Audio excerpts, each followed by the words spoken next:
Bonjour à toutes et à tous, c'est Émilie d'Astro Intuitive. Bienvenue dans cette première vidéo de l'année 2024. Je suis ravie de vous retrouver et tout d'abord, je vous présente mes meilleurs vœux pour cette nouvelle année. Je vous souhaite beaucoup de bonheur, beaucoup de santé, d'amour évidemment, de prospérité sur tous les plans et puis la réussite de ce qui vous tient à cœur. Et on va voir d'ailleurs que ça fait partie des sujets 2024, mais je vais pas commencer tout de suite. En tout cas, je vous souhaite vraiment le meilleur. Aux personnes qui m'ont suivi en 2023, je vous adresse tous mes remerciements pour votre fidélité, tous vos gentils mots qui me portent en fait, qui me donnent vraiment envie de continuer. Et voilà, je suis vraiment ravie de démarrer cette nouvelle année avec vous. Alors, pour 2024, j'ai envie de faire évoluer les vidéos YouTube. Ça fait déjà un petit moment que j'ai cette envie qui a été un peu avortée. J'ai pas vraiment réussi finalement à faire ces modifications en 2023, bien que je vous avais annoncé des contenus nouveaux, mais j'ai pas vraiment réussi. Et pour 2024, en fait, la forme des vidéos va se transformer. J'ai décidé pendant ce temps du Capricorne, là, quand j'ai pris une petite pause, j'ai décidé d'arrêter la forme bimensuelle des vidéos à chaque nouvelle lune, à chaque pleine lune, pour les remplacer par des vidéos mensuelles. Pour plusieurs raisons. Tout d'abord parce que c'est un contenu qu'on trouve abondamment sur YouTube, la forme de capsule lunaire, et que je suis un petit peu en perte de sens de proposer quelque chose qui est déjà beaucoup proposé. Donc je me sens un petit peu en décalage depuis un moment. Et puis d'autre part parce que en astrologie, c'est quand même intéressant d'avoir une vue d'ensemble, de pouvoir regarder les choses avec un œil un peu plus global, et ces vidéos mensuelles vont me permettre de le faire. Ça sera aussi l'occasion d'aborder des sujets un petit peu plus peut-être de fond en astrologie. Peut-être que je ferai quelques digressions dans ces vidéos mensuelles. Je ne sais pas encore exactement quelle forme ça va prendre, mais en tout cas je voulais vous dire que voilà, les vidéos sortiront le premier de chaque mois. La première de l'année a du retard, mais je pense que vous comprendrez pourquoi, et puis aussi parce que c'est une vidéo importante. Je vous propose dans cette vidéo, pardon, je me répète, que nous voyons un petit peu les positions planétaires des planètes lentes, notamment pour l'année 2024, qui vont représenter les grands enjeux sur lesquels on travaille. Il y a des choses qu'on a déjà abondamment abordées, mais on va les revoir. Et surtout dans cette vidéo, j'aimerais qu'on essaye de comprendre et de regarder comment ça peut vous impacter vous dans votre thème individuel. On va parler de la notion d'horoscope. Je vais vous expliquer pourquoi je ne fais pas d'horoscope, mais on va s'inspirer de l'horoscope, ou en tout cas je vais aussi vous expliquer comment vous servir au mieux des horoscopes pour que vous soyez au plus juste, on va dire. Et on va voir un petit peu comment ces mouvements planétaires, ils peuvent vous parler à vous individuellement dans votre thème. Vous retrouverez dans la barre de description les différents chapitres de la vidéo. Donc si vous voulez aller directement aux prévisions individuelles, vous pouvez sauter. Voilà. Alors on va parler tout d'abord des grands événements astrologiques pour l'année 2024. Il y en a plusieurs, je vais vous les citer, puis après on va les dater et les interpréter. Tout d'abord, l'année 2024 sera importante parce que Pluton rentre définitivement dans le signe du Verseau. Nous allons ensuite avoir une conjonction entre Jupiter et Uranus, c'est-à-dire qu'elles vont être vraiment très très proches, alignées en fait, donc elles vont marier leurs énergies. Et on aura une seconde conjonction, en tout cas un début de conjonction entre Saturne et Neptune, conjonction en outre qui sera exacte l'an prochain en 2025, mais qui pendant tout l'été finalement nous influencera, nous touchera d'une certaine manière, donc ça commence déjà maintenant. On va avoir l'entrée également de Jupiter dans le signe des Gémeaux cette année, donc il passera de Taureau à Gémeaux. Et puis on finira l'année avec un Mars qui va rétrograder dans le signe du Lion. Il va comme ça un petit peu naviguer entre le milieu du Lion et le milieu du Cancer. Exactement, excusez-moi, du 6 degrés du Lion à 17 degrés Cancer. Donc voilà, ça aussi, ça va être important. On va avoir des éclipses également qui seront liées à l'axe des nœuds lunaires, et ces éclipses se passeront principalement dans les signes du Bélier et de la Balance. Je vais y revenir un petit peu après. Alors, on va reprendre un petit peu tous ces événements et on va essayer de les comprendre. Donc déjà, parlons de Pluton, j'en ai déjà parlé. Pluton, en termes de date, il va rentrer en Verseau le 20 janvier. Puis ensuite, il va rétrograder et il retournera en Capricorne le 1er septembre pour rentrer définitivement en Verseau le 19 novembre. Donc c'est encore un peu une année de mise en place. Alors, Pluton, c'est jamais une planète trop facile, je dirais, à travailler avec, parce que elle porte en elle l'idée même de challenge, l'idée même de travail évolutif.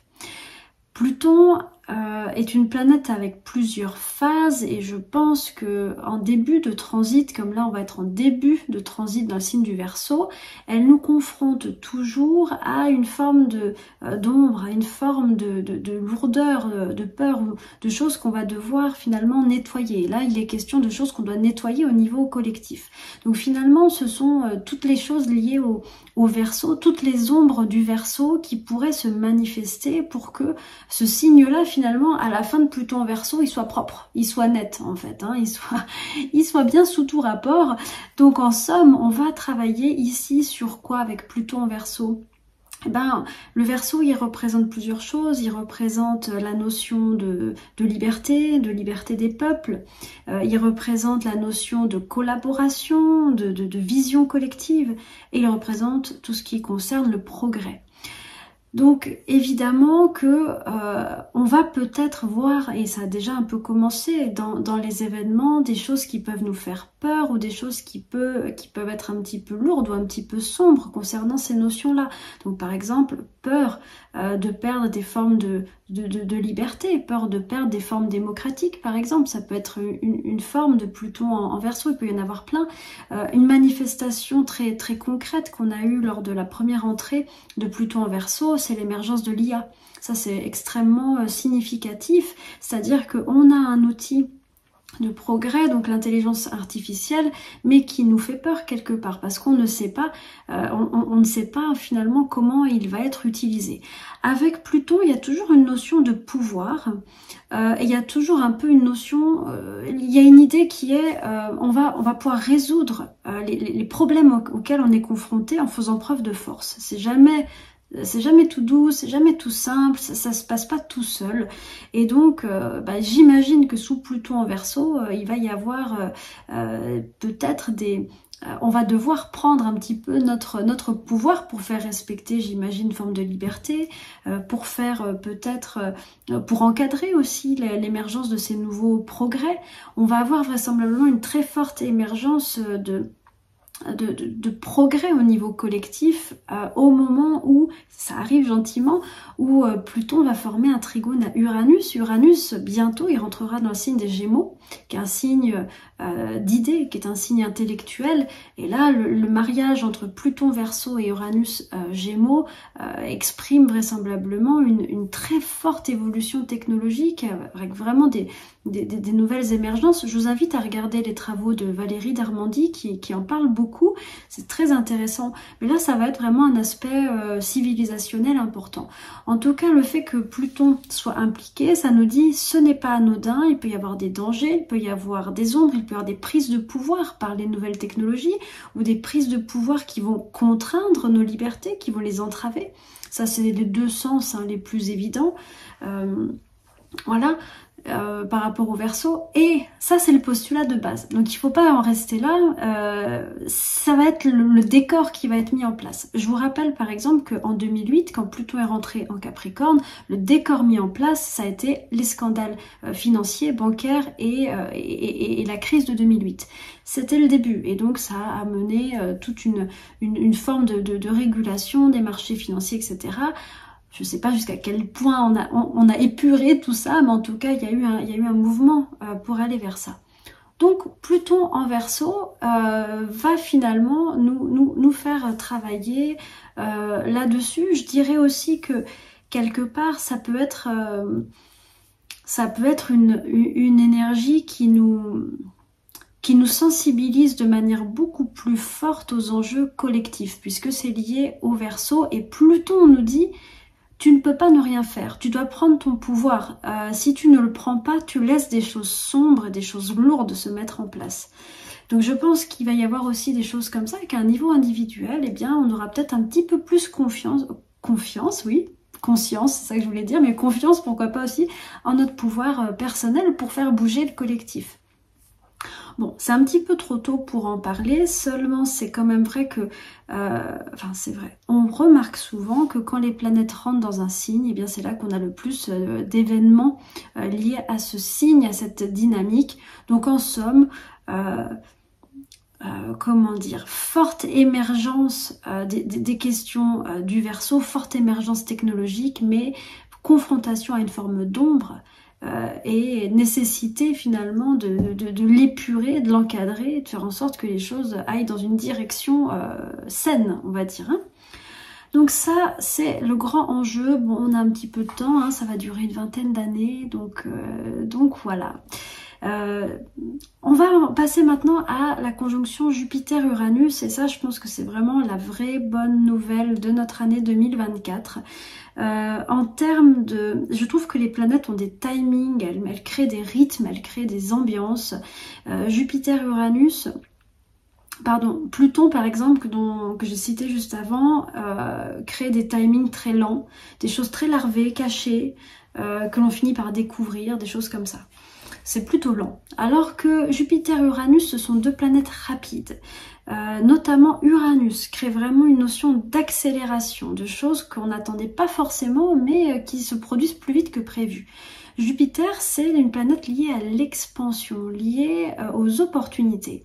Donc Jupiter plus Uranus égale opportunité inattendue, égale expansion qui va plus vite que prévu. C'est vraiment le coup d'accélérateur. Égale également hyper créativité. Ça peut aussi nous parler de, voilà, je l'ai un peu dit, c'est toujours la même idée, mais une nouvelle opportunité, quelque chose qui nous fait aller plus loin, quelque chose qui nous fait agrandir nos horizons ou nos possibilités, et seulement, ça c'est plutôt Jupiter, mais comme Uranus est là, eh bien Uranus amène sa notion d'inattendu. C'est par quelque chose qu'on n'attendait pas, c'est par quelque chose de surprenant, ou quelque chose qui se produit beaucoup plus rapidement que ce qu'on avait pensé. Cette conjonction Jupiter-Uranus, elle peut vraiment nous faire du bien, elle peut vraiment amener un coup de frais. Je trouve que dès qu'Uranus est impliqué, il y a la notion de « Ah, voilà, ça y est, je suis vivant, il se passe des choses, c'est intéressant, ça m'exalte, ça me stimule. » Ça, c'est Uranus. Donc, la conjonction Jupiter-Uranus, elle vient nous réveiller, elle vient nous redonner de l'envie, elle vient nous redonner finalement de l'énergie pour nous expandre, pour aller plus loin. Et ça, c'est Jupiter. Donc, vous pouvez vraiment la symboliser comme un feu d'artifice, clac, quelque chose qui va comme ça, clac, vraiment faire avancer les choses. Et on va le voir un petit peu, ça c'est pour tout le monde, mais pour chacun d'entre nous, ça va se manifester dans un domaine particulier. Je vais y revenir juste après. Alors, le fait que ce soit en taureau, on peut évidemment penser au fait qu'il pourrait y avoir peut-être des vraies avancées au niveau écologique, au niveau planétaire, au niveau des ressources, au niveau de notre sentiment de bien-être, de sécurité. Pourquoi pas même des avancées significatives dans des enjeux de paix, parce qu'actuellement, il y a énormément de guerres, de nouvelles guerres qui se sont réveillées en 2023. On ne sait pas. Est-ce que y a toujours la notion de génie hein, avec Uranus, et puis il y a quand même quelque chose qui est avec Uranus de trouver des nouvelles solutions, hein, d'être créatif, d'être inventif. Donc est-ce qu'il va y avoir quelque chose de nouveau qui va popper et qui va nous permettre de sortir de certaines choses un petit peu enlisées? C'est pas impossible. À voir. Donc cette conjonction Jupiter-Uranus se passe le 21 avril, mais comme je vous le disais, elle se forme hein, en fait un petit peu avant, et donc vous pouvez la ressentir, on peut la ressentir même déjà dès maintenant finalement, dès l'entrée de 2024. Alors, maintenant, on va parler un instant de ce Jupiter. Donc Jupiter, il va rester collé comme ça à Uranus un petit moment, mais il est assez rapide. Et donc dès le 25 mai, eh bien, il rentrera dans le signe des Gémeaux. Donc si vous avez des planètes en Gémeaux, vous savez qu'elles vont être abondamment, nourries, qu'elles vont être fertilisées. Si vous êtes marqué par le Gémeaux, vous savez que vous allez avoir l'invitation de Jupiter à vous étendre, à vous expanser, on dirait plutôt en français, pardon, à profiter de nouvelles opportunités. Et Jupiter, je dirais que c'est une planète qui, pendant un moment, peut nous faire sentir que les choses sont faciles ou que les choses sont naturelles. D'ailleurs, assez souvent, les transits de Jupiter, on les ressent un peu moins parce que c'est un peu étrange, mais quand les choses vont bien, on se dit ah bah, tout va bien, mais on se dit oui c'est normal, tout va bien. On se rend pas toujours compte qu'on est dans un moment de grâce ou qu'on est dans un moment très très bon pour nous, qui nous fait du bien. Alors ce Jupiter en Gémeaux, mine de rien, bah, il va un peu quand même changer l'ambiance aussi au niveau collectif. Il va contribuer selon moi à l'énergie de l'année qui va être plus vive, plus rapide. Parce que le signe des Gémeaux est un signe aussi dont la nature est vive et rapide. Et c'est un signe qui est lié aux expériences, aux différentes expérimentations qu'on peut faire pour découvrir le monde, se découvrir soi-même et les autres. Donc quand Jupiter va rentrer à cet endroit-là, eh bien on va avoir comme je dirais quelque chose d'assez joyeux qui pourrait se mettre en place, quelque chose d'orienté orienté autour des expériences, autour du mouvement, autour du jeu, du rire, des rencontres, des échanges, de la communication. On va vraiment changer de mode. Actuellement, on est dans un mode Jupiter-Taureau, qui est un mode très, je dirais, cocooning, qui est vraiment le mode de je prends soin de mon bien-être, de mon corps, de mon apparence, de mon alimentation, je vais dans la nature. Le rythme est lent. Voilà, il y a vraiment des notions, je trouve, de rythme en fonction, bah, je l'ai déjà dit, en fonction des planètes lentes. Donc là, hop, de nouveau, on va avoir un petit coup d'accélérateur, c'est-à-dire qu'à partir du mois d'avril, où on va avoir la conjonction Jupiter-Uranus, on va pas vraiment décélérer de mon point de vue, puisque Jupiter passera ensuite en Gémeaux. Ça, c'est sympa aussi, ça... Mine de rien, peut-être vous en rendez compte, mais on rentre gentiment, là on va gentiment quitter des énergies de terre, Pluton Capricorne, Uranus Taureau, on avait avant Saturne Capricorne, Jupiter Capricorne, on a eu beaucoup de terre ces dernières années, et là les prochaines années on rentre dans des dynamiques d'air. Pluton Verseau, Jupiter Gémeaux, et puis Uranus qui passera bientôt en Gémeaux, comme je vous le disais, qui fera le trigone avec Pluton. L'air, c'est léger, c'est frais, ça donne envie de rire, ça donne envie de chanter, de parler, de bouger, il y a du mouvement. C'est une ambiance qui est beaucoup plus, voilà, plus légère et plus rapide. Alors après, voilà, ça nous convient pas selon notre propre structure natale. On a chacun des rythmes aussi, plus ou moins rapides ou lents en fonction de notre nature. Et donc ça peut nous plaire ou moins nous plaire, ça dépend. Mais en tout cas, on rentre dans quelque chose comme ça. Tout ça, je les réaborderai, je vais pas aller trop en profondeur parce que c'est pas l'idée de cette vidéo, on en reparlera. Alors maintenant, j'aimerais vous parler de la conjonction entre Saturne et Neptune, qui est l'autre grand événement de l'année. C'est comme je vous le disais, c'est pas une conjonction qui va être exacte cette année, on va avoir environ une dizaine de degrés entre Saturne et Neptune. Je trouve cette conjonction très intéressante. J'aime beaucoup parce que je trouve que Saturne est quelque part la réponse à Neptune et Neptune est la réponse à Saturne. Je veux dire par là qu'ils s'équilibrent magnifiquement bien. Saturne représente le plan terrestre, il représente nos responsabilités, nos contraintes, nos limites et ce qu'on doit faire, je dois, il faut, toutes ces choses-là. Neptune représente le plan un plan plutôt idéalisé, un plan spirituel, représente notre idéal, des choses qui ne sont pas de ce monde, des choses où tout est possible, dans nos rêves tout est possible, ou sur un plan spirituel on n'a pas les mêmes limitations que sur le plan de la matière.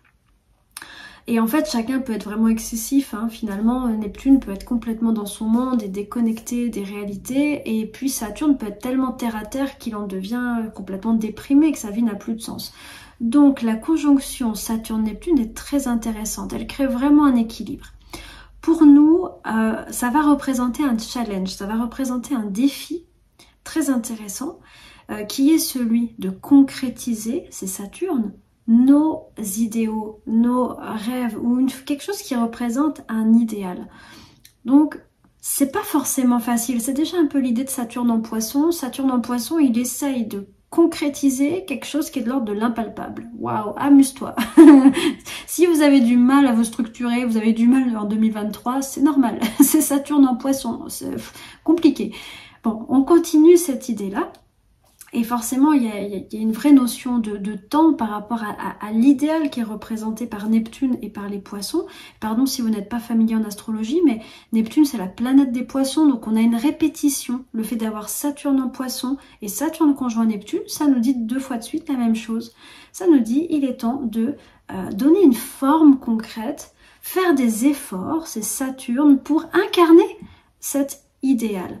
Ça, c'est le premier sens. Puis l'autre sens, c'est que aussi avec Neptune, Neptune est réputé pour être une planète d'illusion, dans le sens où on n'est pas du tout, on n'est pas concret avec Neptune. Quand je suis dans mes rêves, j'ai pas d'enjeu, je cherche pas à les rendre réalistes, c'est pas l'idée.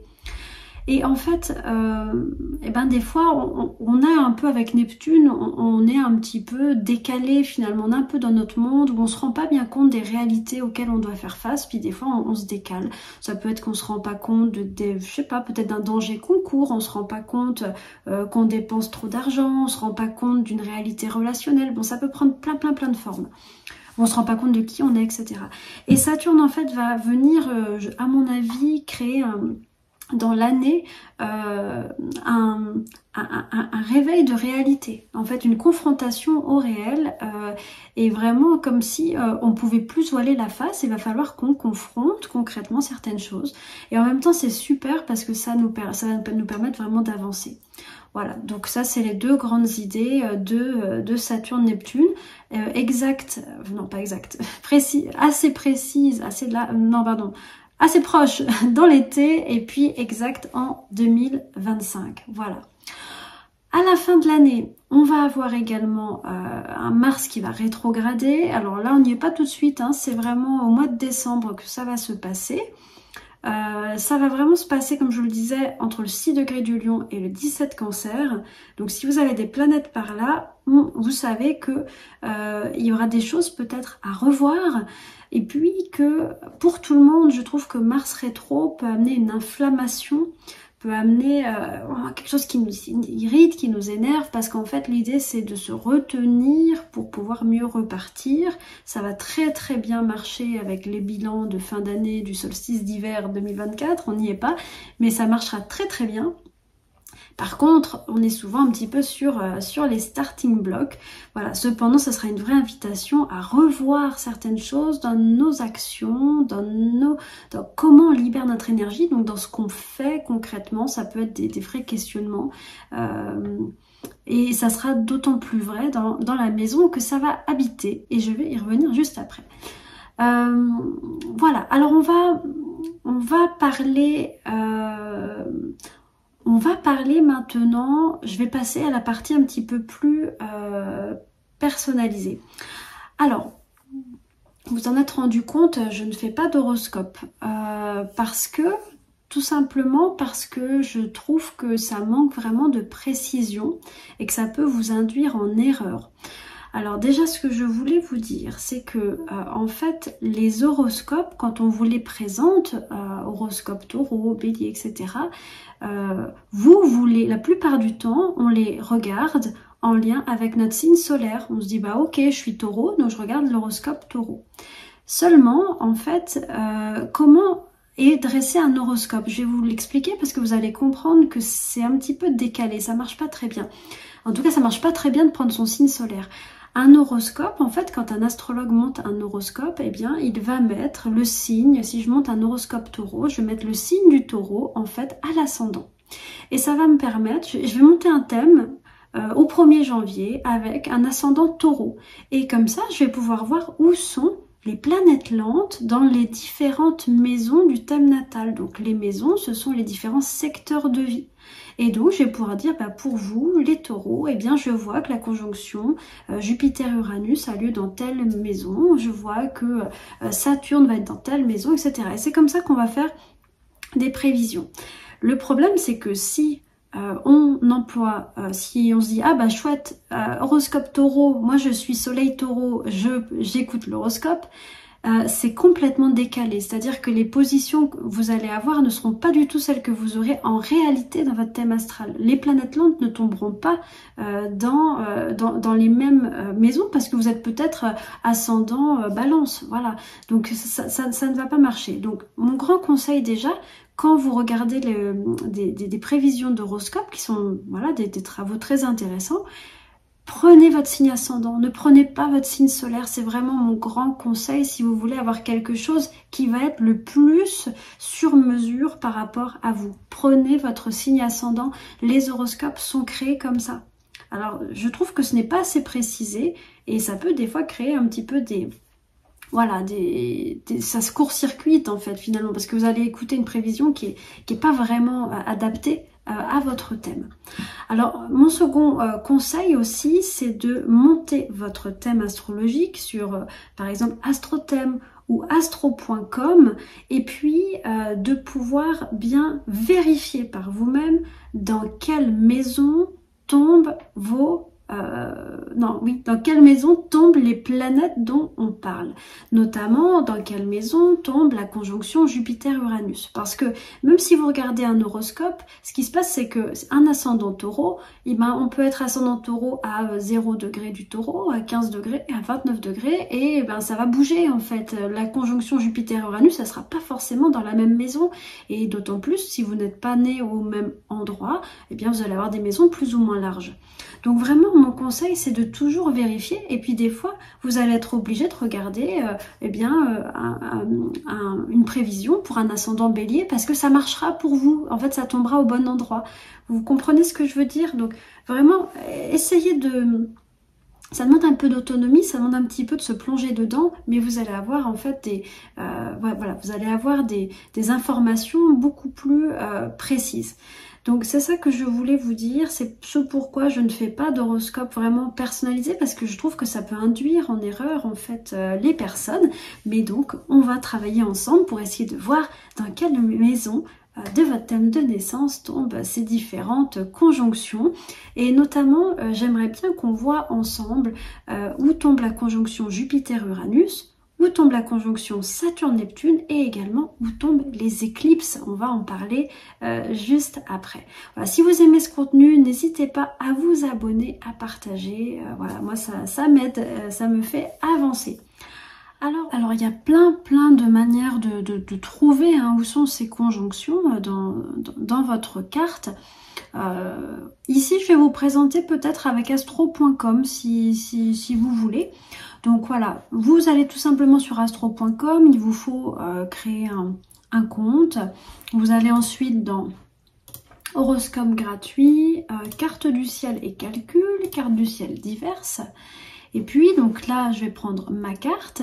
Ici dans type de carte je vais mettre transit, natal et transit. Et je vous invite ici à rentrer la date de la conjonction entre Jupiter et Uranus. Donc on va mettre 21 avril 2024 et puis hop on y va, j'affiche la carte et là je tombe là-dessus. Vous avez au centre la carte natale et autour vous avez les transits et je cherche Jupiter-Uranus, ils sont là. Et là je vois, c'est très visible avec le système américain, astro.com c'est un site américain. vous avez les systèmes des maisons américaines, je vois que ça tombe dans ma maison 4, voilà. C'est assez facile, de même Saturne et vous pouvez utiliser cette date du 21 avril pour regarder Saturne et Neptune, parce qu'ils vont beaucoup moins bouger. Là je vous ai dit de prendre le 21 avril parce que Jupiter bouge rapidement, donc comme ça vous serez sûr, mais Saturne, Neptune bouge moins vite, donc normalement ça doit être bon, et là de même vous pouvez déduire, donc chez moi c'est en maison 2, voilà. Donc voilà, pour un petit peu comprendre, aller un peu plus loin dans cette idée d'horoscope, donc comme je vous le disais, c'est une histoire de maison, et ici je vais vous présenter rapidement les 12 maisons, pour que vous compreniez un petit peu de quoi parle le secteur, et puis ensuite on va voir un petit peu quel sens ça peut avoir. Alors, ici, vous avez les 6 premières maisons à l'écran. Donc, si vous avez des planètes lentes qui tombent dans votre secteur de la maison 1 pour l'année 2024, eh bien, vous allez être amené à travailler sur le grand secteur de l'identité. Alors, l'identité, ça veut tout dire et rien dire, mais il y a une idée forte, me semble-t-il, pour la maison 1, c'est que c'est l'endroit où, en fait, on met en accord notre intérieur et notre extérieur. C'est-à-dire que l'idée de la maison 1, c'est que ce que je projette, ce que je montre, soit relié à qui je suis à l'intérieur. Et que donc les autres aient confiance en moi, parce qu'ils captent quelque part que je suis alignée, je suis intègre, je suis ce que je montre être. Ça se disait pas. Je suis alignée avec ce que je montre, ce que je rayonne. Donc, quand on a des planètes en maison 1, eh bien, on va travailler sur ces notions d'apparence, sur ces notions d'alignement intérieur-extérieur, sur des notions aussi d'affirmation de l'identité, de prendre notre place. Bref, c'est vraiment une maison très personnelle. Elle nous fait vraiment travailler intimement. La maison 2 est une maison liée la manière la plus facile de la comprendre, c'est de parler d'argent, c'est de parler de biens. C'est une maison où on va fonder des choses, on va construire notre sécurité et nécessairement on va, comment dire, susciter un état d'abondance ou un état de plénitude ou de plein. En tout cas, c'est le but de la maison 2. Elle a aussi un côté un peu plus psychologique, cette maison 2, puisqu'elle peut nous parler de notre valeur personnelle et donc de ce que l'on vaut. D'ailleurs, c'est assez lié à la notion d'argent, puisque voilà, des fois on accepte certaines choses parce qu'on n'est pas vraiment... Surtout, je trouve, ça se voit quand on a un métier indépendant, on a du mal à demander de l'argent. C'est tout lié à la notion de valeur. Donc tout ça, c'est le travail de la maison 2. La maison 3 est une maison d'apprentissage, d'expérience. Ça ressemble à ce que je vous ai dit tout à l'heure sur Jupiter en Gémeaux. Il faut qu'il se passe plein de choses. On doit découvrir le monde. On doit apprendre de nouvelles choses. Et puis, c'est une maison de communication. C'est-à-dire que non seulement on apprend des choses, mais aussi on peut transmettre ce que l'on sait. Bref, il y a du mouvement. Donc, la maison 3 est une maison vraiment qui doit nous faire expérimenter notre environnement et apprendre de nouvelles choses ou transmettre ce que l'on sait. La maison 4, c'est une maison, vous voyez, la 1, la 4, la 7, la 10, c'est des maisons angulaires, c'est des maisons très très fortes, elles sont souvent événementielles, il se passe souvent des choses fortes. La 4 est une maison liée à la famille et au foyer, à la maison, au lieu de vie et aussi au rapport qu'on peut avoir avec nos parents.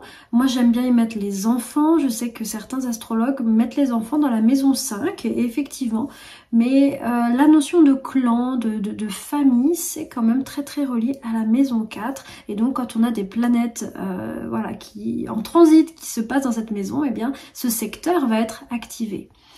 La maison 5, c'est une maison liée lié au plaisir. Je pense que c'est une bonne manière de comprendre la maison 5. Ce sont les expériences qu'on fait pour jouer, pour nous amuser, pour prendre plaisir, pour être créatif, pour nous exprimer. C'est vraiment une maison de bonheur, de joie, de plaisir. C'est pour ça qu'on met aussi assez souvent l'amour, voire même la sexualité. Les astrologues américains le mettent à cet endroit-là pour cette notion-là de plaisir, de joie, etc. On va le voir, les engagements relationnels, c'est vraiment la maison 7, mais le fait de tomber amoureux, par exemple, c'est assez maison 5. En tout cas, c'est se faire plaisir, passer du temps pour des choses qui ne sont pas qui ne sont pas fondamentales, mais qui vont donner toute sa saveur à notre vie. Pas fondamentale, je parlais pas de l'amour, je parlais plutôt de la créativité, de prendre du temps pour expérimenter sur ce plan-là. La 6, c'est une maison liée à la santé, principalement à notre hygiène de vie, à notre quotidien en fait, tout simplement. Nos routines, ce que l'on mange, comment on s'organise, comment on tient notre maison, tout ça c'est très maison 6, mais également la manière dont on s'organise au travail. C'est-à-dire pas le travail d'un point de vue waouh, quelle est ma mission de vie, mais en fait comment je m'organise le lundi pour faire ce que j'ai à faire. Vous voyez, ça c'est l'idée de la maison 6. Donc si vous avez des planètes qui sont à cet endroit là, ça va certainement venir vous questionner sur les bases de votre organisation quotidienne et de votre hygiène de vie et de travail, de votre bien-être au quotidien, dans votre travail et dans votre vie privée. Alors on va passer maintenant aux autres maisons. Alors la 7, comme je vous le disais, c'est la grande maison relationnelle. Autant la maison 1 était une maison d'accord, de moi à moi, pour que ce soit cohérent, autant la 7 c'est un accord entre moi et l'autre. Il faut que je trouve des techniques pour que ensemble ce soit équilibré, que je ne donne pas plus que je ne reçois ou que je n'en demande pas trop par rapport à ce que l'autre peut me donner, etc. C'est toutes des questions comme ça. On y trouve bien sûr la relation de couple, mais pas que, toutes les relations amicales, en fait toutes les relations je trouve en duo dans lesquelles on va avoir suffisamment d'intimité pour pouvoir travailler le lien. Ça peut être des coopérations professionnelles, ça peut être un psychologue qu'on va voir régulièrement, bref ça peut prendre beaucoup de formes. Mais voilà, c'est le laboratoire relationnel, la maison 7. Donc si vous avez des planètes à cet endroit-là, c'est une maison plutôt événementielle. Il va certainement se passer des choses dans vos relations qui vont vous faire travailler sur cet accord, moi et l'autre. La maison 8, moi j'aime bien l'appeler le laboratoire de l'alchimiste. Alors là, c'est ce qui se passe justement dans le cabinet du psychologue. La maison 8, c'est finalement toute l'énergie qu'on va mettre pour se résoudre, pour se guérir, pour se transformer, pour guérir nos blessures, pour comprendre nos mécanismes psychologiques, pour faire face aussi parfois à des crises, à des choses qui sont dures dans la vie. Tout n'est pas facile, loin de là. Et bien tout ça, toutes les stratégies qu'on va trouver pour s'en sortir, pour aller mieux, pour se comprendre, etc. Tout ça, c'est de l'ordre de la maison 8. Vous comprenez que c'est une maison très introspective, c'est pas une maison événementielle. Il peut y avoir des événements qui nous plongent dans la maison 8, de type, je sais pas moi, des événements difficiles, mais pas forcément. Ça peut être tout à fait des choses qu'on a vécues bien avant, qu'on est en train de travailler. Donc si vous avez des planètes en maison 8, eh bien vous savez que vous êtes dans une année laboratoire de l'alchimiste. Voilà, une année de résolution et de travail. C'est une maison qui est régie par Pluton, ça ressemble à ce que j'ai dit au début avec Pluton Verseau. Hein, la notion de aller voir un peu ce qui est lourd, ce qui est sombre, pour le transformer, ça c'est très maison 8. La maison 9, c'est une maison, comment le dire ? C'est une maison de l'ordre, c'est pas non plus une maison événementielle, mais c'est pas une maison qui va nous brasser autant que la maison 8. Quoique, moi, finalement, je ne sais pas. La maison 9, elle est liée à nos croyances. Elle est liée à notre manière de comprendre le monde. C'est là qu'on forge notre philosophie de vie. C'est-à-dire, c'est là, par exemple, qu'on répond à des questions comme « Est-ce que Dieu existe ? Est-ce que je crois à une vie après la mort ? Ou pas ? Est-ce que je considère que la vie a un sens ou pas, etc. Bref, toutes ces choses-là, est-ce que j'ai une religion ou pas, tout ça c'est de l'ordre de la maison 9, c'est notre manière de nous représenter la vie et notre place au sein de cette vie. C'est une maison, je dirais quand même identitaire parce que nos croyances nous fondent profondément. Voilà, donc ça c'est une première chose. C'est encore pas une maison événementielle, vous l'avez compris, c'est une maison assez intérieure. Quand vous êtes sur la 9, eh bien vous êtes en train de travailler sur vos représentations intérieures, sur votre spiritualité, sur votre philosophie. La 9, elle a aussi un lien avec l'étranger ou avec l'expansion, donc elle fait miroir à la 3, il y a une notion de découverte, il y a une notion d'exploration, d'aventure, et parfois c'est très concret, ça s'exprime par des voyages, mais pas toujours. La maison 10, c'est la grande maison du travail, seulement là, c'est pas le quotidien du travail, c'est waouh, la vocation, c'est le but de vie, c'est enfin but de vie au niveau professionnel. Il y a une notion d'atteindre une apogée, que en tout cas notre carrière ait un sens, tout ça c'est de l'ordre de la maison 10. Il y a une idée aussi de mise en lumière, d'arriver à un climax, à une apogée en fait, hein, où il y a une reconnaissance. Donc si vous avez des planètes qui transitent, eh bien cet endroit-là, cette année, eh bien c'est ça qui va vous faire travailler, trouver votre vocation, accepter d'être mise en lumière, accepter de prendre votre place au niveau professionnel, c'est toutes des questions comme ça. La maison 11, c'est une maison liée aux amis, au groupe et de manière plus générale au réseau, c'est-à-dire aux personnes sur lesquelles on va pouvoir compter et qui vont nous aider pour finalement accomplir quelque chose de plus grand que nous. C'est pour ça qu'on y trouve les amis, mais pas que. Il y a les associations, les réseaux professionnels, les réseaux sociaux sont aussi d'une certaine manière une forme concrète de la maison 11. Donc la maison 11, elle nous fait toujours travailler sur l'idée qu'il nous faut sortir de la solitude. On n'est pas seul. Si vous avez des planètes qui traversent votre maison 11, il est essentiel de nourrir votre réseau cette année et de trouver les personnes qui vont résonner comme vous déjà, qui vont vibrer comme vous, et puis qui vont aussi pouvoir vous aider en fait, hein, parce que à plusieurs, il y a plusieurs intelligences, plusieurs vocations, enfin plusieurs aptitudes, pardon, et donc on peut s'aider. Il y a une idée de participation sociale dans la 11. Qu'est-ce que je fais en fait qui n'est pas que pour moi individuellement mais qui va faire avancer le groupe dans lequel je m'inscris.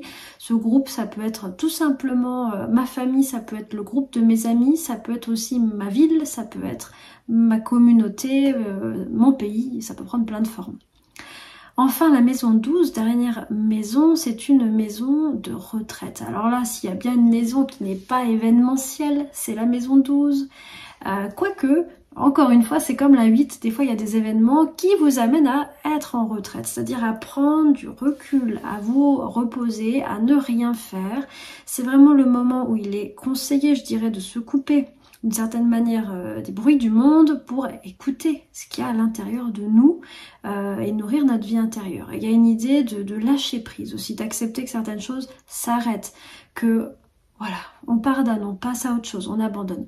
Donc ça, c'est vraiment une maison très spirituelle, c'est sûrement la grande maison spirituelle. La maison 9, on pense, on façonne nos théories, mais la 12, il n'y a même plus de théorie. On est confronté à notre énergie d'être la plus pure. Et donc voilà, si vous avez des planètes à cet endroit-là, cette année, c'est vraiment ce domaine-là qui va vous faire travailler. Et donc, il se pourrait que si vous voulez être beaucoup dans l'action, vous vous sentiez carrément à contre-courant parce que ça ne marche pas. Alors ça, c'était la première idée. Je voulais vous présenter les 12 lieux en fait, hein. Et nous maintenant, ce qu'on va faire, c'est que on va aller regarder cette conjonction Jupiter-Uranus du 21 avril, où est-ce qu'elle tombe en fait, hein, tout simplement. Donc comme je vous l'ai dit, deux techniques, soit vous cherchez le 21e degré du taureau, peut-être vous connaissez déjà, c'est évident pour vous, vous savez où c'est, ou pas, et à ce moment-là, je pense qu'Astrothème, ça peut être vraiment une bonne ressource. Et puis peut-être des fois, vous savez, sur les communautés Facebook, Instagram, il y a pas mal de réseaux d'astrologie. Si vraiment vous êtes perdu, je pense que si vous demandez à une âme charitable, elle devrait vous dire, voilà, où est votre conjonction Jupiter-Uranus. Donc, comme je vous le disais en amont, Jupiter-Uranus, ça va vraiment représenter le feu d'artifice cette année. Ça va représenter des opportunités imprévues d'expansion, de l'hyper-créativité, des nouveautés enthousiasmantes, des évolutions imprévues et un coup d'accélérateur. Et donc, ça va se manifester finalement dans un de ces 12 secteurs. Donc voilà, si c'est par exemple dans votre maison 1, ça va être peut-être des nouvelles opportunités. Ça c'est Jupiter, hein. Jupiter il nous propose un peu des cadeaux comme ça parfois, d'expansion. Alors qu'est-ce que ça veut dire?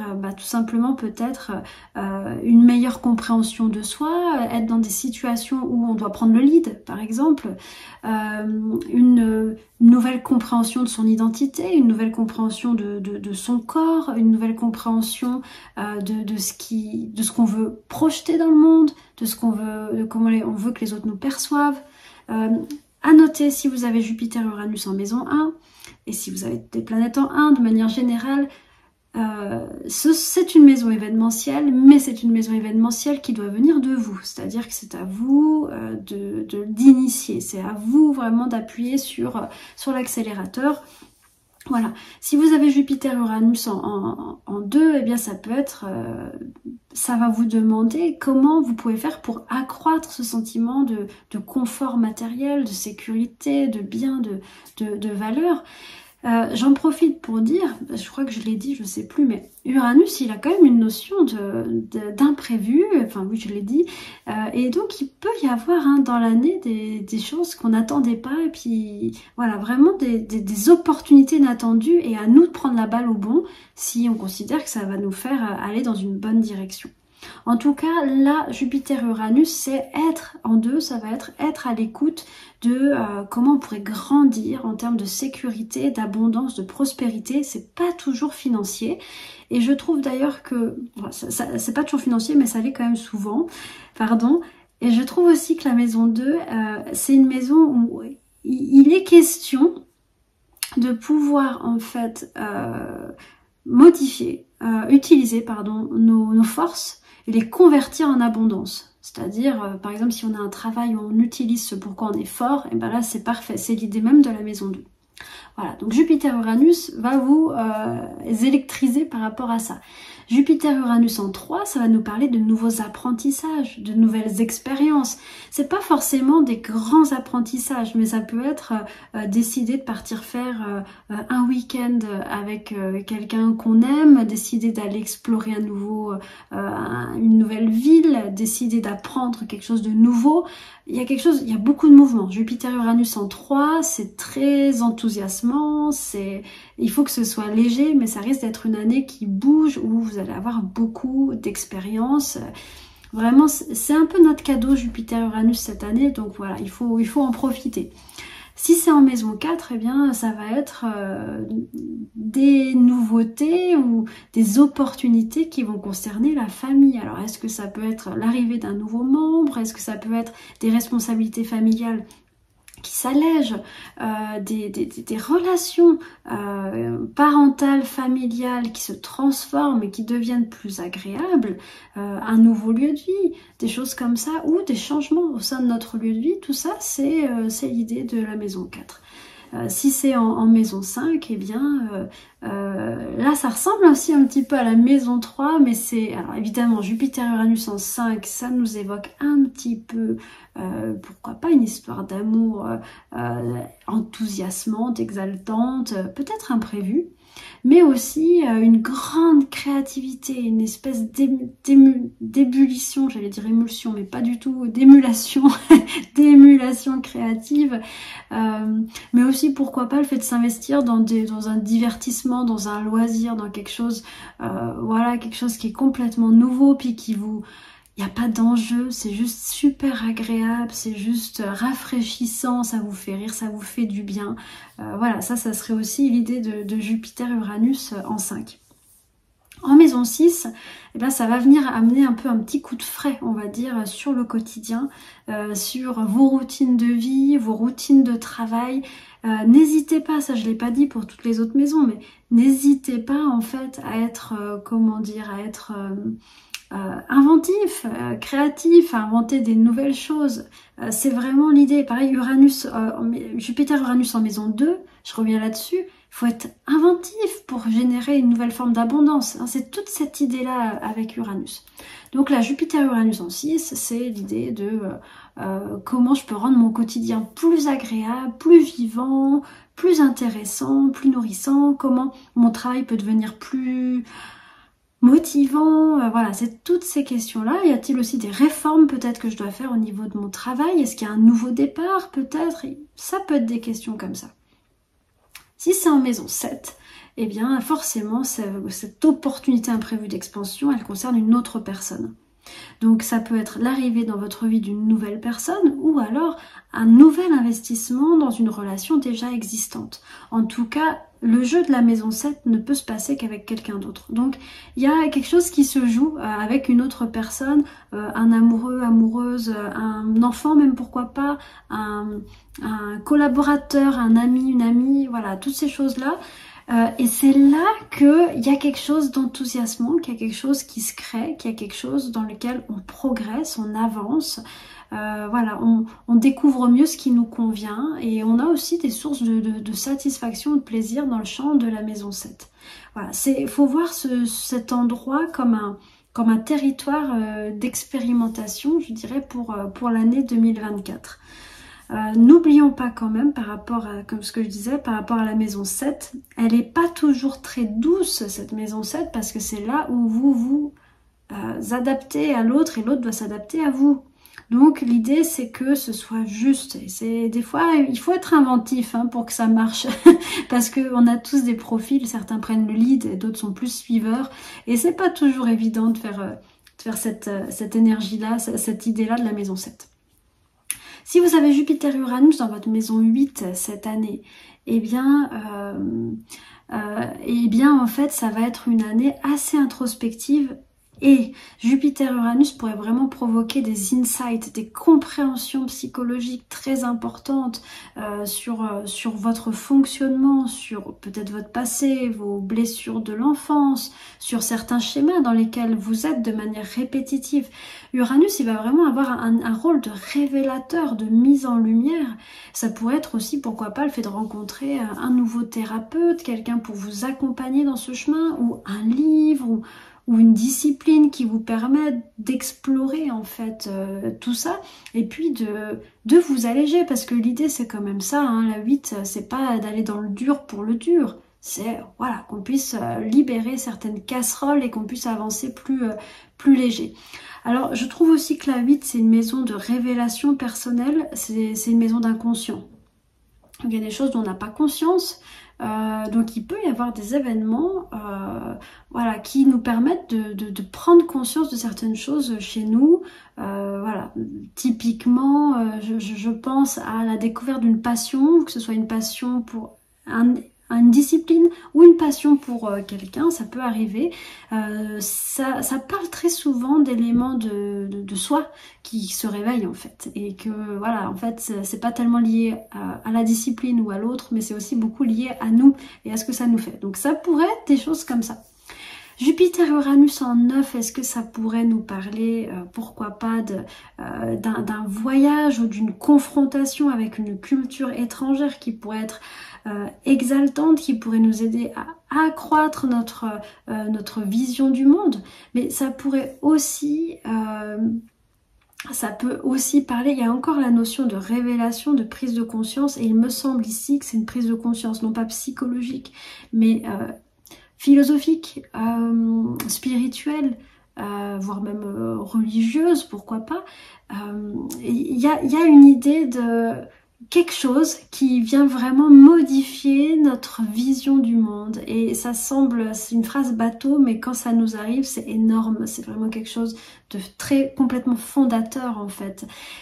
Donc c'est pas vraiment, comme je le disais, une maison événementielle, mais vraiment ça peut avoir un impact, c'est intérieur, mais ça peut avoir un impact très très fort. Alors évidemment on peut avoir un combo, on peut partir en voyage et là-bas on rencontre un enseignement qui modifie notre vision du monde et là vous avez accompli l'intégralité de la maison 9. Maintenant, si vous avez Jupiter-Uranus en 10, eh bien là, il y a vraiment un appel très très fort à passer un grand coup d'accélérateur au niveau vocationnel, au niveau de votre travail, au niveau de la place que vous prenez dans votre secteur d'activité, même dans la société. Là, pour moi, c'est un transit très événementiel qui va vous demander de vraiment... que ça bouge, faut que ça bouge. Ça peut être, si vous êtes bien dans votre travail, qu'il y ait des nouvelles expériences très stimulantes, très motivantes pour vous, vous ne vous ennuyez pas, il se passe des choses, mais peut-être aussi ça peut être le coup d'accélérateur pour bouger, pour changer au niveau professionnel. C'est pas impossible. Voilà. En tout cas, à mon avis, c'est assez événementiel. Jupiter-Uranus en 11, ça peut parler de la rencontre, pourquoi pas de nouveaux amis ou d'une nouvelle implication dans des groupes, dans des réseaux. Ça peut parler, Uranus, il est chez lui, dans la maison 11, il y a quand même un lien avec le technique, le technologique. Ça peut parler, pourquoi pas, d'internet, d'une présence sur internet. Par exemple, ce que je fais là, c'est très maison 11, c'est très uranien, le fait de faire de l'astrologie par internet, c'est quand même pas mal. Ça peut être des idées comme ça. Ça peut être aussi des projets enthousiasmants, exaltants, des nouveaux projets, des projets d'avenir, parce que la 11, elle a aussi une idée d'avenir, de voir des choses, d'être précurseur de quelque chose. Comment dire, ça peut soit être quelque chose qui est fait seul, c'est-à-dire vous recevez la vision de ce qui va venir après, ou alors quelque chose, vous savez qu'il faudrait être plusieurs pour le faire. Et ça, c'est aussi extrêmement enthousiasmant. On va retrouver ici des thématiques autour de l'intelligence collective, du fait de monter une équipe, du fait de travailler ensemble.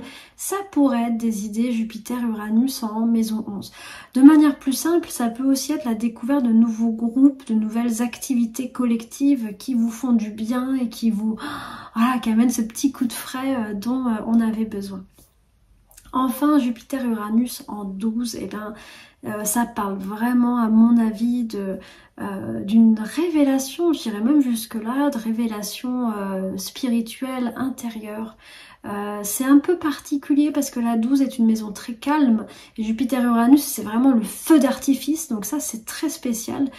Ça évoque un très très grand mouvement, mais dans la vie intérieure. Et pour ça, c'est important d'avoir du temps, c'est important d'avoir du calme, c'est important de laisser la place pour que ça arrive, sachant que Uranus est très surprenant, on ne sait pas quand est-ce que ça se passe, mais il me semble que voilà, il y a vraiment un mouvement intérieur très très important. Voilà, donc ça c'est pour les positions de Jupiter-Uranus dans les 12 maisons.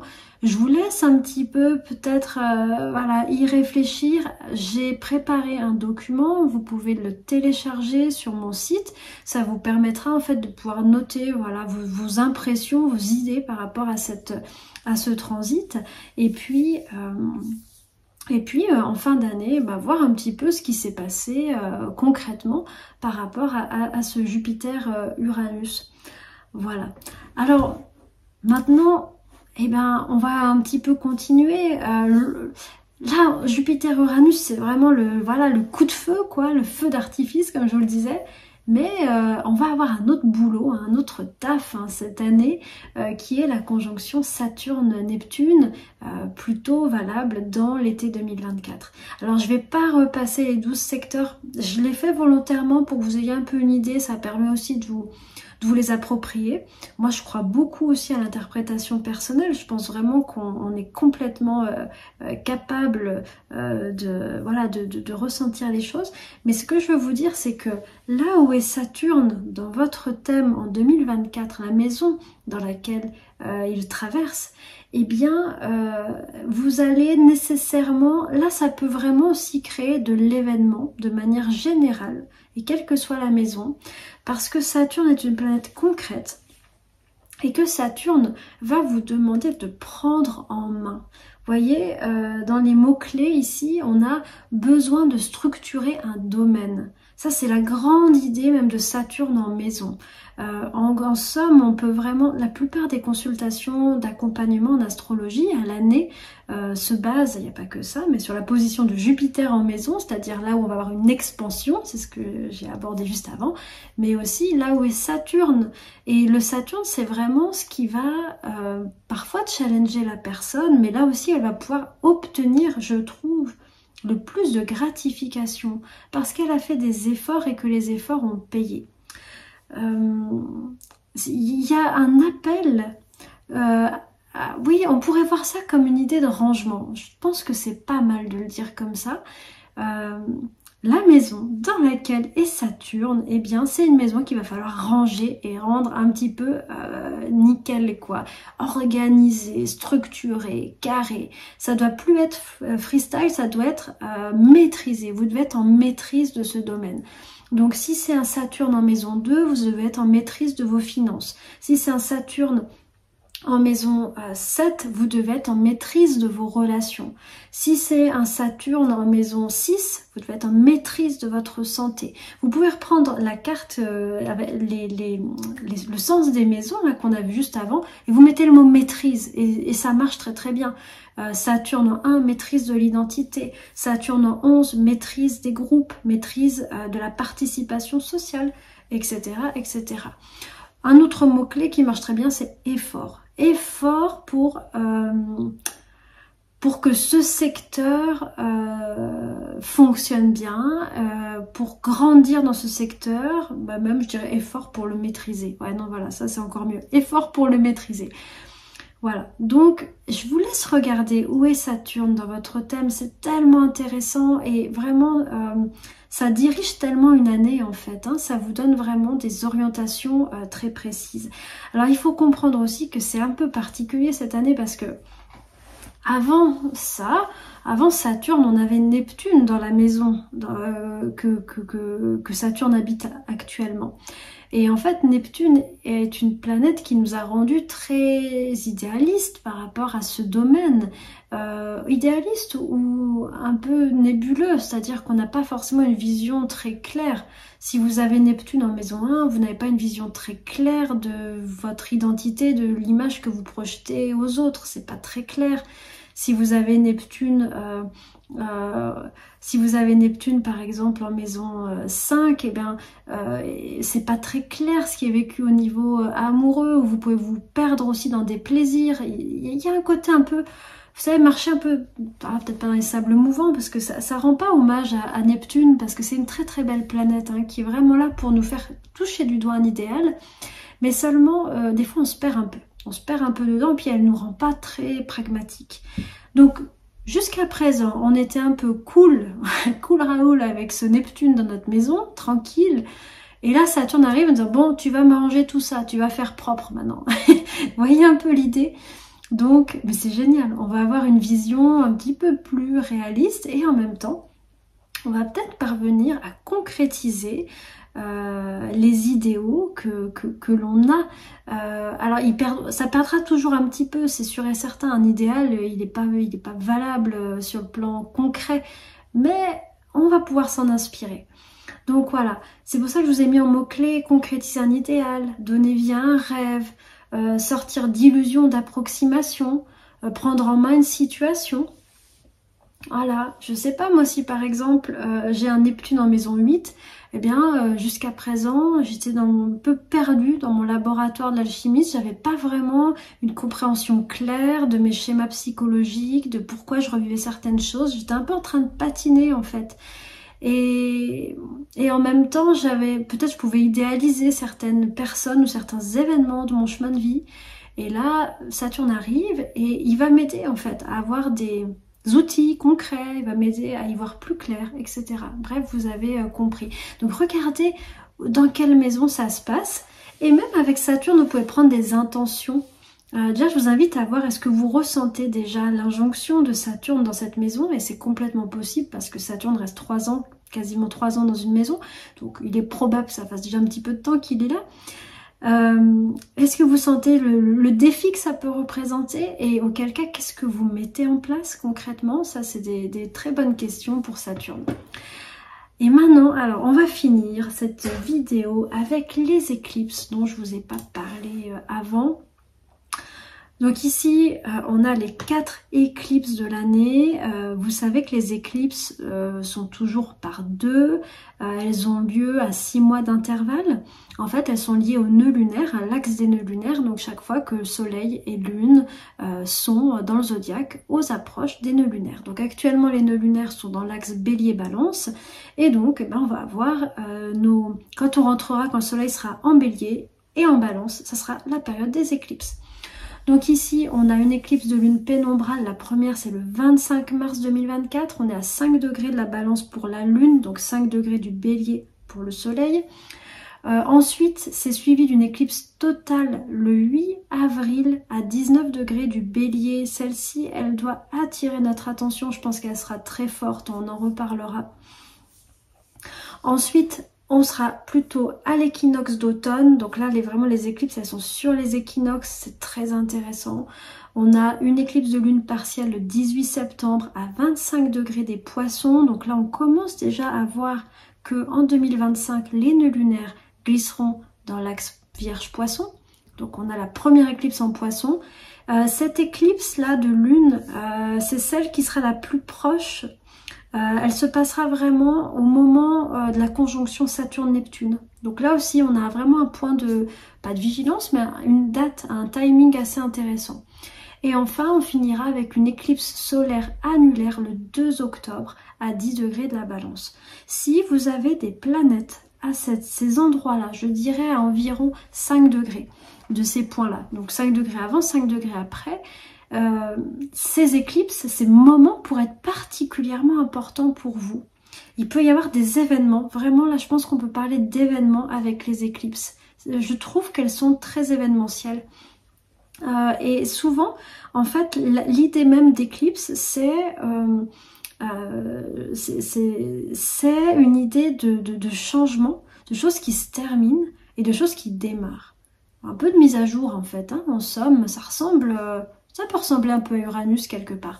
C'est très significatif la notion de fin avec les éclipses, des choses qui s'arrêtent, des personnes qui partent, des choses qu'on termine. Bref, il y a vraiment un chapitre qui se ferme et un autre chapitre qui s'ouvre. Vous pouvez avoir des révélations intérieures, des envies, des idées, des rencontres aussi, des nouveaux projets qui arrivent lors des éclipses. Si vous avez des planètes aux alentours de ces degrés, peut-être ça sera plus fort pour vous. L'année 2024 sera peut-être très marquante en termes d'événements. Et c'est lié aussi à ce que signifie la planète. Si par exemple c'est la Lune, ça peut être un événement marquant du point de vue familial. Si c'est Vénus, d'un point de vue amoureux. Si c'est Mercure, d'un point de vue intellectuel, etc. Voilà, c'est un peu pour vous donner une idée. Mais maintenant, pour tout le monde, pour chacun d'entre nous, en fait, ce qui se passe, c'est que l'axe des nœuds lunaires, le bélier et la balance, actuellement, donc on a un nœud nord bélier, un nœud nord, un nœud sud balance, ça transite vos maisons. Ça transite 2 maisons en miroir, 2 maisons, l'une en face de l'autre. Et en fait, eh bien, là, ces maisons-là, où sont les nœuds, c'est là où va se passer les éclipses. Et en fait, ça va donner ces 2 secteurs qui sont en miroir, vont être des maisons qui vont être activées par les éclipses, et donc il peut y avoir des grandes fins et des grands commencements dans ces secteurs-là, ou alors je dirais même un surplus d'événements par rapport à ces secteurs-là. Donc c'est assez intéressant, voilà, j'ai mis importante nouvelle impulsion, je pense que c'est assez bien exprimé. Regardez où est le bélier, où est la balance, reprenez les degrés que j'ai nommés juste avant, hein, vous avez le 19 degrés, pardon, vous avez le 25 degrés des poissons, vous avez le 19 degrés du bélier, le 5 degrés de la balance et le 10 degrés de la balance. Regardez dans quelle maison ça tombe, parce que ça aussi, ça va vous donner des indications pour votre année 2024, parce que ces domaines, eh bien, ils vont être activés. Voilà, je vais m'arrêter là parce que ça c'était vraiment les 3 éléments qui me semblaient importants pour vous donner déjà une saveur, quoi, vraiment des balises en fait, hein, pour votre année. Comme je vous le disais, vous retrouvez en barre de description et sur mon site un PDF, il est gratuit, ça résume simplement ce qu'on s'est dit et ça va vous permettre de prendre des notes, donc si vous avez envie, voilà, n'hésitez pas. Voilà, je m'arrête là. Comme dit précédemment, je vous retrouve le 1er février pour une nouvelle vidéo. On fera le point sur ce mois de février. Je rentrerai un petit peu plus hein, dans des mouvements un petit peu plus rapides. Et puis peut-être d'autres choses. Voilà, je me laisse cette fenêtre de créativité de type Jupiter-Uranus. Merci pour votre écoute. Je vous embrasse bien fort et je vous dis à tout vite.